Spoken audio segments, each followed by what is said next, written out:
Do you struggle to win fights even when you have a clear advantage and you don't know how to end the fight without a third party turning up? And do you find yourself, whenever you get hit to low HP in a fight, panicking and making poor plays, poor mistakes, and that leads to you dying since you don't know how to play defensively? Well, the player that I was coaching in this video had these exact same problems, and I was able to fix all of them within just 30 minutes. Since they had this session, they qualified for 4 solo cash cups in a row in the same day and managed to massively increase their PR from doing so. I'm going to show you guys the most simple, basic ways that you can improve your fighting and just really basic tips that are going to massively improve you as a player. I'm going to show you guys some of the most simple and effective ways of massively skyrocketing your fighting, especially if you've been lagging behind throughout the season, if you've not been playing too much before we get into the Marvel season.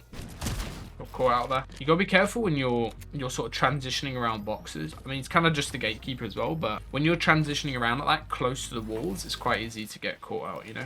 So like when I'm pushing, like to play it safe, but still. Yeah, play. Not doing like any dump. Let me show you there. So just box up for a sec. Rather than being approaching the wall like, and it was like you had this side wall as well. Rather than approaching the wall here, instead approach the wall a little bit further back. Play the range, and then let's say now I break the wall. I can still grab the wall right from being on this range. Like I can still grab the wall from way back here. But instead you are like this close, and it means that you're more likely to get punished. Either be close to the side, like you see the side I'm on here, means that you can't really see me. Take this wall back. Try peep me from this side. Like it's very awkward for you to do a shot on me when I'm hugging this close to the wall, right? You've got to come fully out. Oh, sorry. Or be way further back. And the way further back means that if you do an edit again on me, because I'm sitting further back, I can just do that. Or I can, shotgun and place the wall and play the distance. You need to play your range a little bit more. Especially, I think that last fight or whatever, it was Pump versus Gatekeeper as well.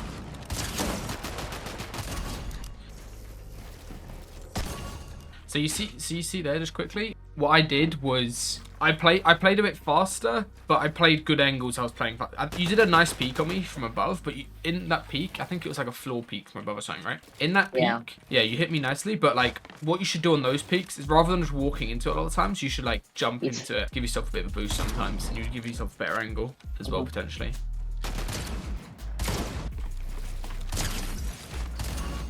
There, you should have let the fight fully reset and then assess what I'm doing, read what I'm doing, and then go from there. But you kind of rushed going in, if that makes sense. Yeah, it does. It's like here, I'm not really sure where you are, so I'm going to play slow. I'm going to do defensive angles. You see that above there? I'm just doing nice slow angles.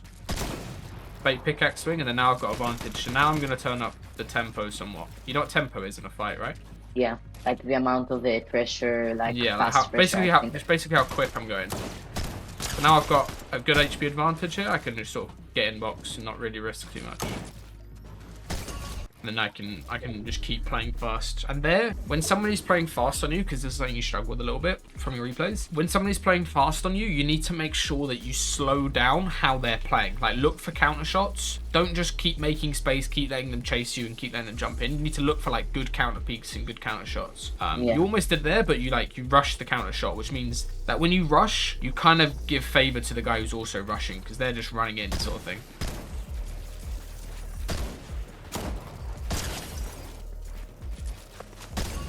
You play a lot of zone wars or not really? I started, this season. Like I only started playing com this season. Yeah, you're doing alright for not playing a lot of com, to be honest.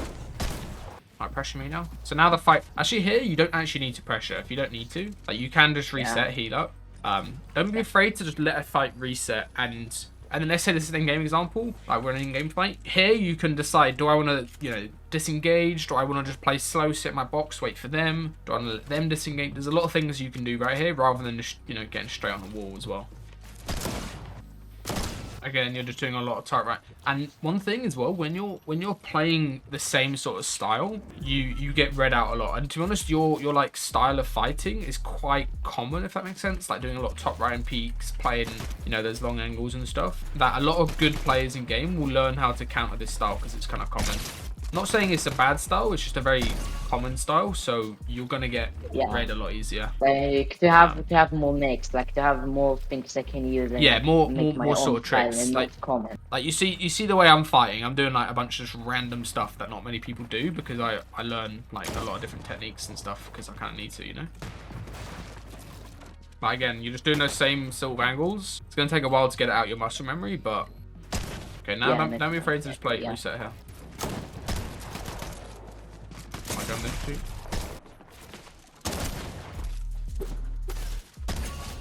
If you guys enjoy this direct coaching style, then I would highly recommend you go check out Solo Superstars. We only have 500 slots open for the upcoming season, and around 350 of them are already taken and have been reserved. If you also want to get a direct coaching sessions from myself, either Resub, Sven, or Zycoma are going to be hosting them as well, then you can actually get direct sessions with us with lifetime access. Go check it out down below. It's a little bit more expensive, but I think it's very worth it if you're serious about improving and competitive like Misa is. Okay, next thing as well, that's a lot better, is try not to do the top right hand peak as much. I feel like you're very reliant on doing the top right hand peak rather than playing off windows. You know, in the session the other day I was talking about how windows are way better a lot of the time. You're constantly doing this and then like behind it, and if somebody's good, they're just going to take the wall, or they're going to spray through the wall, or they're going to pump replace the wall or something, you know. Instead, try to just do quicker window peaks, but make sure you're obviously fully covered. So do like a window peak like that. Like, you see, I can just get a quick shot off before you're even ready to do anything in return.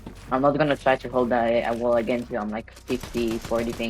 You shouldn't really, because you're hiding in game, right? Nice, that's way better. See how much better that peak is, rather than trying to set up on there. You did what I just said. You see, you did the top right peak. If you just did a window peak there, I think it would have been good. It's gonna take a while to change your muscle memory, but you can see the difference in that, right?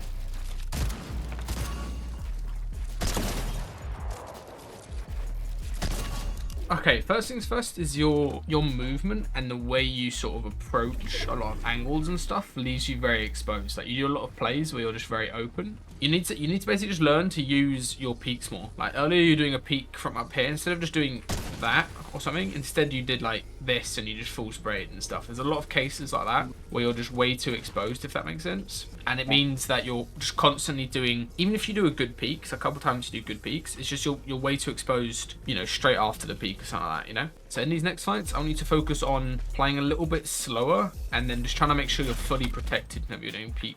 All right, so this one I'll be defensive, so you keep me. Nice, that's much better. See that there? Yeah, don't get caught out on a peak like that, you know. That was good by you. Nice, better. Like, okay, so just quickly, if I do a top right hand peak there, you probably win that fight, right? Because I'm not giving myself an immediate peak, but because I just see where you are, I do a quick window based on where you are, it allows me to instantly just do a right hand peak. Obviously we're running out of mats and stuff, but that was nice by you. You just missed your shot. It was about lucky. I'm going to recommend as well for you, do you do aim training at the moment or not? A little. I think I'm gonna start doing more. Like, okay. If there was a rated 4-6 format that I really liked, but it's gone now. I'll send you a quick thing you can do on the A-minute piece map, the T-church routine. I'd recommend you do that like just every day. To be honest, the biggest skill in fighting is just being consistent with your shots. Like, if you hit more shots than your opponent on angles that you're both creating, then you're always going to do a little bit better. Okay, I'm not really sure you are, so I'm doing a lot of like single pickaxe swings and then just letting you do something. Reset the fight. Here, you want to try to get, when you're popping your heals here, you want to create a good angle, or like a way that's hard for me to track where you are, you know? Nice. What do you think, like in this case I have no mask, what do you think I should do in that case? I mean, kind of what you did there, you just set up a good angle, so that's well played to you. But also, yeah, you're using a lot of mats. You're using a lot of mats in your fights, and I think a big thing is you don't have to play space. All right, first of all, let's do, whenever you're in space, straight away, you've made a mistake already. What's your mistake? Play defensive? Too much space without counter damage. Not really, I don't know. You're full HP, so you don't really need to do too much. It's just the fact you're in wood. Like, you're making it too easy for me to press you off the start here. So make some space in brick, and then now, like, most good players will pressure the wood. You don't be afraid to just use your brick in game as well, because there's so much brick around on pretty much every map. Yeah. Nice. You actually said that on YouTube, like in your fighting video. Yeah, there's literally no reason not to make a load of space in brick. Nice, make more space here. So here you've got a couple weak, yeah, you blocked it. You had a couple weak points in your box, like this back wall, you know? So it's good that you blocked that. Now what you want to do is, you got visual audio on, right? Just fully track me as I'm setting up on your walls here. So track where I am as you heal. And then don't be afraid to, yeah, nice. Don't be afraid to do an instant edit if you know where I'm hopping down. Like, I intentionally hop down there on a bad angle, so you can sort of punish me. I'll play defensive. Nice, well played. I'm glad you didn't use your pickaxe there. That would have been, you know. If you do a pickaxe there as you're chasing through, it's very easy to get hit with a bang, you know? Yeah, it's like the #1 thing to not get pounded damage. Nice, good escape. I have a question. Like this season, I got a few in Task Cups Open because I'm still a Opens player. I'm not calling every time, only like twice this season. I got a few seconds, like second place Honestly, in I in, wouldn't worry in, about that too in a much little at bit. your current skill level. Because for you, the biggest thing for your skill level is getting your fighting as good as possible, like catching up as much as with your fighting to like, you know, people who are making finals, people who are top 1k skill, catching up Yeah. as much as possible, as well as, you know, just learning the game a little bit more, getting your game sense up a little bit. I wouldn't worry about first and second places at the moment. I would just worry about fighting and then just getting your skill up overall. Because you're worrying about like too minute of a detail. Like from your Cash Cup history that we looked at the other day, you're worrying about, you know, first and second, which is maybe like what, 7 points or something, 9 points or something, I don't know, points Yeah, with a kill. and it should be like Versus, more thinking about the mid game. yeah, Like think about when mid I game. died. How can you get end game consistently? How can you get, you know, top fives end game? Like you can get 3 top fives in the Cash Cup and qualify every single time. That's what happened last week, but I called. Alright, okay, nice angle. Nice, much better. Make sure you're tracking me the whole time. That was good by you. Track me and then now, yeah, turn the tempo a little bit. Nice, good shot. Nice.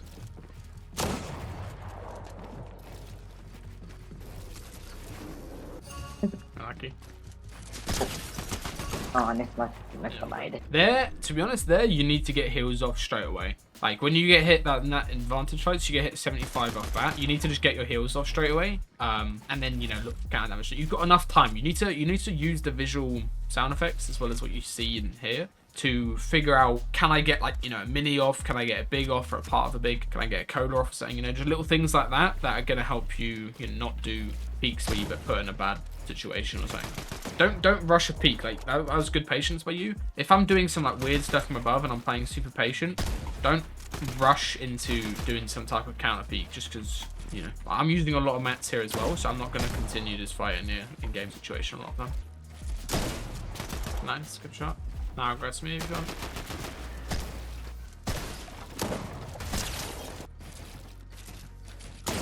Nice, way better.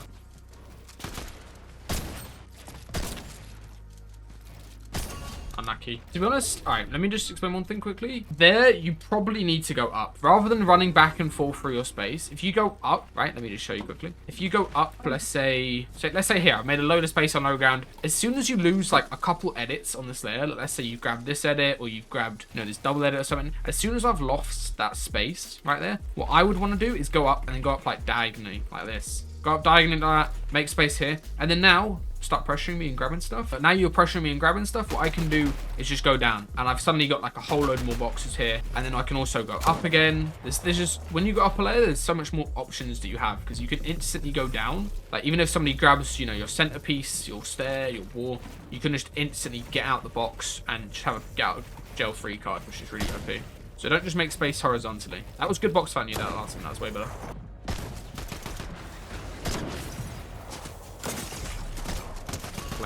Okay, let's do this as the last one, right? There, didn't read where I was, right? You didn't actually... If you don't know where somebody is, you always need to be a little bit more cautious, like making sure you're not doing bad peaks, you know? Don't be afraid to reset. Also, if you're just sitting up on high like that, it's quite awkward for me to get up to you. So don't be afraid to just sit on high like this.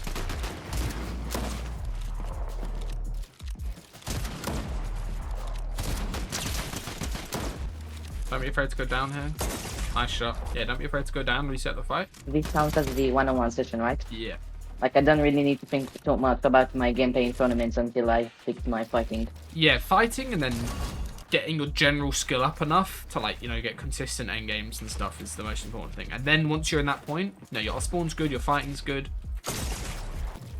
Once you're in that point, then you're, you know, good to start worrying about getting wins and all this sort of stuff. You keep doing that top end peak. It's going to take a bit of time to get rid of the muscle memory of doing that, but you need to work on it a little bit. Also, this is probably a better peak a lot of the time. I feel like just doing this and then swinging into it is better for you a lot of the time. As well as whenever you do a window peak, never, ever, ever, ever crouch into it. You keep crouching into your window peaks. And when you crouch, you slow down. It's easier to hit headshots. Also, even if they miss the headshot, they can get some headshot pellets on you, as well as do more damage. Like you see here, if I just do that compared to if I do, you know, this into the peak, it's just so much worse. Yeah, also easier to headshot and it's slower. It's slower, yes. It's just easier to hit. Easier for somebody, even if you do a good peak, just if you crouch it a little bit, it's 10 times easier for them to line up a good shot on you. There, you can crouch peak. But it takes a bit of time to